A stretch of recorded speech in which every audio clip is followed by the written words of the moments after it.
Chers adhérents, bonjour. Malgré la crise sanitaire due à la Covid-19, de nombreuses entreprises continuent à se développer et à recruter de nouveaux collaborateurs pour renforcer leurs effectifs.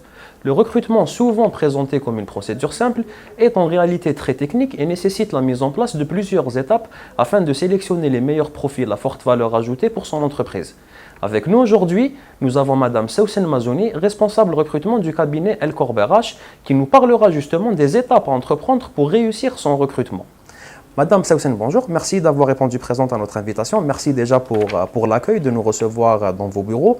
Première question, avant même de parler de recrutement, comment définir les besoins en recrutement ? Tout d'abord, merci Akram, merci pour l'invitation. Alors, l'embauche est une décision importante pour une entreprise. La démarche prend du temps et demande un investissement.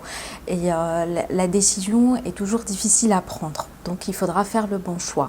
Les employeurs sont très prudents en termes de recrutement et la prise de décision est parfois longue, car ils connaissent les enjeux que cela représente.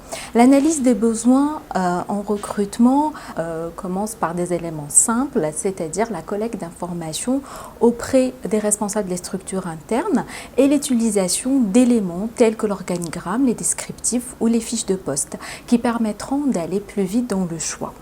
En fait, il n'y a pas de recette magique, si ce n'est l'implication des responsables à mettre les moyens. Chez nous, l'analyse des besoins passe tout d'abord par l'implication du client interne ou le responsable de structure en collaboration avec les RH, structure et recrutement, qui devront travailler en étroite collaboration pour échanger et valider les profils recherchés.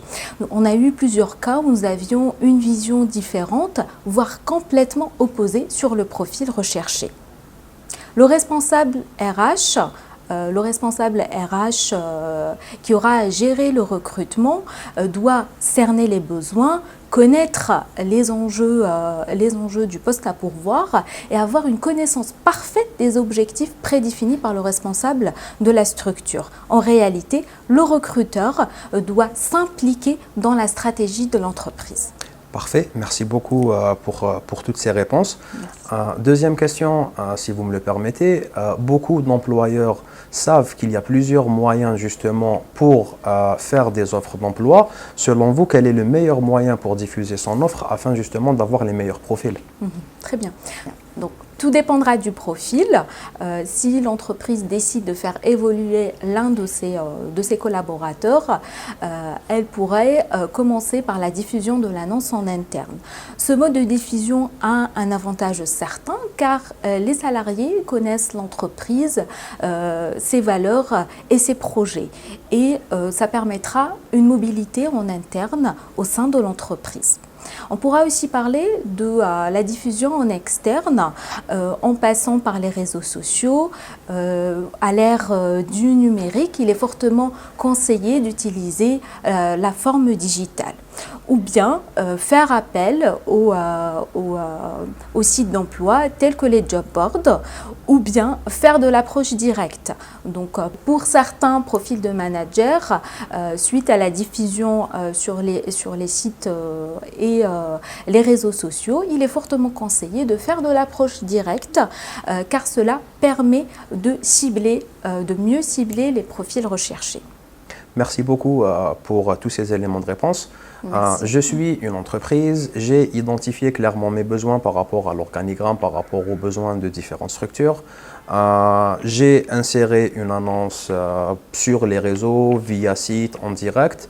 Je reçois des candidatures. Beaucoup d'entreprises reçoivent beaucoup de candidatures par rapport au poste.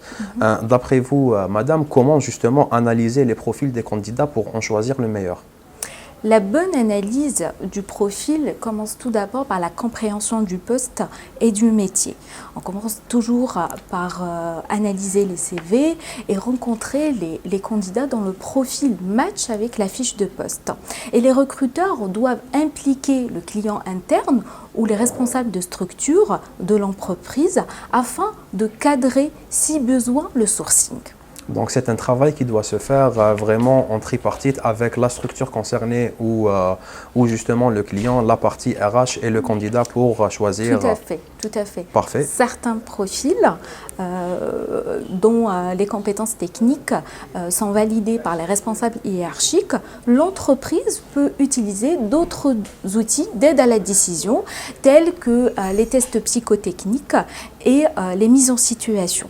Chez Alcor BRH, nous passons beaucoup de temps avec nos clients afin de cadrer leurs besoins et cerner le profil recherché. Nous disposons d'une base de données que nous actualisons régulièrement et les entretiens sont passés selon l'expertise interne des recruteurs et nous nous appuyons sur des outils d'aide à la décision et une grille d'évaluation qui permettra de revoir les points de matching entre la fiche de poste et le profil recherché.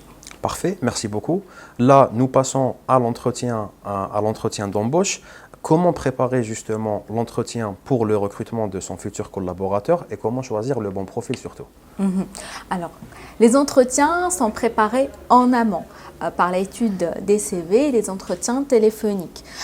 Auparavant, les entreprises évaluaient le candidat pour faire leur choix. Mais aujourd'hui, les choses ont changé et même le candidat évalue l'entreprise, son environnement, ses valeurs et ses projets. Lors de l'entretien, ce qui est attendu du candidat en termes de communication, de soft skills, de posture et de compétences techniques, nous devons le retrouver chez la personne qui passe l'entretien chez l'entreprise. Nous avons eu plusieurs cas où les candidats ont refusé des propositions alors que l'offre salariale était importante car l'interlocuteur n'a pas su véhiculer une bonne image de l'entreprise. C'est un échange d'égal à égal. Il faut savoir que l'entretien est un moment stressant pour le candidat. Donc il est important de le mettre à l'aise pour qu'il puisse donner le meilleur de lui-même. Le plus important, c'est qu'à la fin de l'entretien, qu'on puisse savoir si on peut recruter ce candidat et s'il pourra rejoindre nos équipes. Parfait, nous touchons à la fin de l'interview. Merci encore une fois. Dernière question avant de clôturer. Quels conseils donneriez-vous justement aux entreprises qui souhaitent recruter afin de réussir l'opération de recrutement et vraiment de choisir le bon profil à valeur ajoutée au niveau de son entreprise? Aussi bien sur la transmission, sur l'analyse, sur la transmission de l'offre, mais sur tout ce qui est entretien. En plus des points qui ont été abordés auparavant, on insiste sur le fait que le recruteur ou la personne qui passe l'entretien pour l'entreprise doit se préparer par la compréhension de la fiche de poste et une bonne analyse du CV. Lors de l'entretien, le recruteur doit être à l'écoute du candidat, disponible et surtout concentré. Et pour finir, il faut mettre le candidat à l'aise pour un échange fluide et constructif. L'objectif n'est pas de mettre le candidat à défaut, mais de savoir si au final, on pourra le recruter parmi nos équipes. Parfait, merci beaucoup Madame Mazouni, merci pour toutes ces informations, merci pour les conseils donnés aux entreprises qui souhaitent justement réussir le recrutement. Merci au cabinet Alcor BRH de nous avoir accueillis au sein de ses locaux. Merci à vous d'être venu, ce fut un plaisir. Merci. Nous vous donnons rendez-vous pour le prochain numéro dont vous en parle. D'ici là, n'hésitez pas à vous abonner à notre chaîne YouTube.